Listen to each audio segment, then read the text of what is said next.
આણંદના કલેક્ટરને હની ટ્રેપમાં વિવાદાસ્પદ જમીનની ફાઇલ ક્લિયર કરીને કટકી કરાવવાના કેસમાં હવે નાયબ મામલતદાર જેડી પટેલની ધરપકડ કરવામાં આવી છે।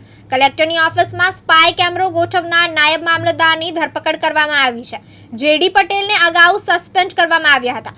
આણંદ કલેક્ટર કચેરીના રેકોર્ડ રૂમમાંથી ફાઇલ ગુમ થવાનો મામલોમાં મોટું એક્શન લેવાયું છે। એલસીબી પોલીસે સસ્પેન્ડેડ નાયબ મામલતદાર જેડી પટેલની ધરપકડ કરી છે, જેણે ગેરકાયદેસર રીતે જમીન એનએ કરી સરકારને મોટી રકમનું નુકસાન કર્યું હતું। કલેક્ટરના હની ટ્રેપ ઘટના સરકારી ફાઇલો સાથે સંકળાયેલી હતી। કલેક્ટર કચેરીના રેકોર્ડ રૂમમાંથી ફાઇલ ગુમ કરી દેવાઈ હતી। આ બાદ રેકોર્ડ શાખાના નાયબ મામલતદારે આણંદ ટાઉન પોલીસ મથકે ફરિયાદ નોંધાવી હતી। નાયબ મામલતદાર J D Patel collector honey trap કેસના આરોપી છે, જેને તાત્કાલિક આરએસી સાથે મળીને જેડી પટેલે કલેક્ટરની ચેમ્બરમાં સ્પાય કેમેરો ગોઠવ્યો હતો। કલેક્ટરને બ્લેકમેલ કરી એનએ ફાઇલ પર સહી કરાવી હતી। વિવાદિત જમીનના કેસની ફાઇલ ક્લિયર કરવા આણંદ કલેક્ટર ઓફિસના કર્મચારીઓએ આખું ષડયંત્ર રચ્યું હતું, જેની મુખ્ય સૂત્રધાર કેતકી વ્યાસ નામની મહિલા છે। રંગીન મિજાજી કલેક્ટરને ફસાવવા સ્ટિંગ ઓપરેશન કરાયું હતું। કલેક્ટરની ગેરહાજરીમાં કેબિનમાં સ્પાય કેમેરા લગાવ્યા હતા। જેડી પટેલ અને હરેશ ચાવડાએ સ્પાય કેમેરા ગોઠવ્યા હતા। આ માટે JD Patel 3 spy camera online order કરીને મંગાવ્યા હતા, તો હરેશ ચાવડાએ હની ટ્રેપ માટે મહિલાની ગોઠવણ કરી હતી। અલગ અલગ દિવસે મહિલાને કલેક્ટરની ચેમ્બરમાં મોકલાઈ હતી। સ્ટિંગ ઓપરેશનમાં કલેક્ટરને ફસાવ્યા બાદ ધમકીઓનો દોર ચાલુ થયો હતો। મહિલાએ કલેક્ટરને રેપ કેસમાં ફસાવવાની ધમકી આપી હતી। જમીન ફાઇલ ક્લિયર ન કરે તો વિડીયો વાયરલ કરવાની ધમકી આપી હતી। કલેક્ટર આરોપીઓની વાત ન માનતા વિડીયો વાયરલ કરી દેવાયો હતો। આણંદના કલેક્ટરની ચેમ્બર્સમાં સ્પાય કેમેરા ગોઠવી એક યુવતીને કલેક્ટરની ચેમ્બરમાં મોકલી યુવતી સાથેની અશ્લીલ વિડીયો બનાવી કલેક્ટરને વિવાદી જમીનનો ફાઇલો ક્લિયર કરાવવા માટે બ્લેકમેલિંગ કરી તેમજ વિડીયો વાયરલ કરવાની ઘટનામાં એટીએસ પોલીસે સમગ્ર કાંડનો પર્દાફાશ કરી તાત્કાલિક નિવાસી અધિક કલેક્ટર કેતકી વ્યાસ, તાત્કાલિક નાયબ મામલતદાર જયેશ પટેલ ઉર્ફે જેડી પટેલ તેમજ વકીલ હરીશ ચાવડાની વિરુદ્ધ ગુનો નોંધાયો હતો। ત્રણેય સસ્પેન્ડ કરાયા હતા।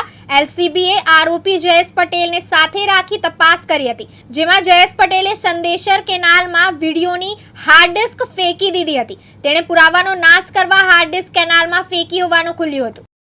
આણંદ જિલ્લાના બોરસદના બ્લોક સર્વે નંબર 571/2 તથા 568/1 વાળી જમીનો હિજરતી પ્રકારની એટલે કે નવી શરતની હોવા છતાં બિન ખેતી કરી સરકારશ્રીના પ્રીમિયમનું નુકસાન કરેલ હોવાનું જણાઈ આવતા તે સંબંધિત ફાઇલ કલેક્ટરશ્રીની કચેરીની રેકોર્ડ શાખામાંથી જાણી જોઈને ખોટી સહી કરી મેળવી લેવાનું જણાઈ આવતા ત્યાંની મુવમેન્ટ રજિસ્ટરમાંથી ખોટી સહી કરી અને ત્યારબાદ આ ફાઇલ રેકોર્ડ શાખામાં પરત કરેલ નથી તથા રેકોર્ડનો નાશ કરવામાં આવ્યો છે, જે બાબતની ફરિયાદ આ શાખાના નાયબ મામલતદારશ્રી દ્વારા 1 માર્ચ 2025ના રોજ કરવામાં આવી। જે ફરિયાદ આણંદ ટાઉન પોલીસ સ્ટેશનમાં આઈપીસીની કલમ 409 તથા 201 મુજબ નોંધવામાં આવી। સરકારી કચેરીમાંથી કોઈ પણ મહત્વના પુરાવા ફાઇલ ને ગુમ કરવામાં આવે આ બાબતની ફરિયાદની ગંભીરતા જોતા આણંદ જિલ્લા પોલીસ વડા જસાણી સાહેબ દ્વારા આ ફરિયાદની તપાસ એલસીબી શાખાના પોલીસ ઇન્સ્પેક્ટર શ્રી HR બ્રહ્મભટ્ટને સોંપવામાં આવી। આ ગુનાની તપાસ દરમિયાન કલેક્ટરશ્રીની કચેરીમાં ફરજ બજાવતા સંલગ્ન વિભાગના કર્મચારીઓના નિવેદન લેવામાં આવ્યા તથા જરૂરી રેકોર્ડ કબજે કરવામાં આવ્યા। જે તપાસ દરમિયાન આ ફાઇલ જે તે વખતે કલેક્ટરશ્રીની કચેરીમાં ફરજ બજાવતા નાયબ મામલતદાર જેડી પટેલ નાઓએ મંગાવેલ હોવાનું જણાઈ આવતા ગઈકાલે સાંજે તેઓની ધરપકડ કરવામાં આવી છે તથા આજ રોજ નામદાર કોર્ટમાં તેઓને રજૂ કરી રિમાન્ડની પ્રક્રિયા હાથ ધરવામાં આવી છે। તેના ફાઇલ ગુમ કરવાના પાછળ આમનો મોટો શું હતો? એ વિષય તપાસનો છે, એટલે હમણાં એની તપાસ ચાલુ છે, જેના માટે આપણે રિમાન્ડની પ્રક્રિયા કરી છે।